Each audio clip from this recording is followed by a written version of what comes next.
Shalom bien-aimés, bienvenue sur cette fréquence, la bonne nouvelle de l'Éternel. Aujourd'hui, nous parlerons de la Pentecôte.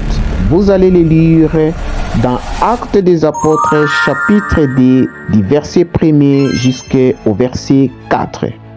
Bien-aimés, à l'époque de l'Ancien Testament, c'était une fête juive qui célébrait les dons de la loi à Moïse sur le mont Sinaï, 50 jours après la Pâque. Dans le Nouveau Testament, la Pentecôte est l'événement fondateur où le Saint-Esprit descend sur les disciples et réunit, leur donnant la force de proclamer l'Évangile. Cet épisode marque symboliquement la naissance de l'Église chrétienne. Tous ensemble, les disciples sont unis, priant dans l'attente de l'Esprit Saint promis par Jésus dans Actes des Apôtres, chapitre 1er, verset 8. Bien-aimés, la promesse de Dieu s'accomplit toujours et au moment opportun. Il vous faut l'humilité dans la prière et avoir la foi en Dieu. Savez-vous, à cause de l'impatience de Sarah, Abraham haït Ismaël. Et l'impatience des enfants d'Israël qui attendaient Moïse pour recevoir la loi les conduisit à l'idolâtrie du veau d'or et les priva de la terre promise.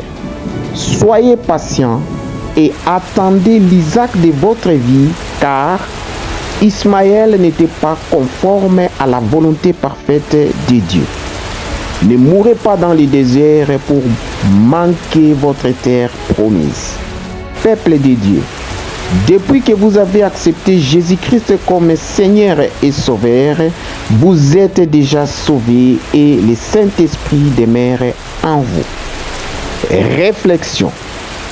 Pourquoi les dons du Saint-Esprit ne se manifestent-ils pas en vous? Peut-être à cause de vos péchés, manque de la patience, l'incrédulité, la manque de vie de prière, cherchez de gagner votre vie sans Dieu. Ne soyez pas orgueilleux comme à la tour de Babel, où une seule langue a causé la division et la dispersion de l'humanité. À la Pentecôte, la diversité des langues a été transcendée pour rassembler tous les peuples autour d'un seul message d'amour et du salut. Soyez patients comme les disciples de Jésus. Laissez Dieu façonner votre vie et vous recevrez l'onction du Saint-Esprit pour accomplir sa volonté parfaite dans votre vie. Votre témoignage sera un outil d'évangélisation en de nombreuses langues pour l'édification des peuples du monde entier et la gloire du nom de Jésus-Christ de Nazareth. Que la paix du Seigneur Jésus-Christ soit dans vos maisons. Abonnez-vous, likez et n'oubliez pas d'activer la cloche de notification pour ne manquer aucune de nos nouvelles vidéos sur notre chaîne. Que Dieu vous bénisse.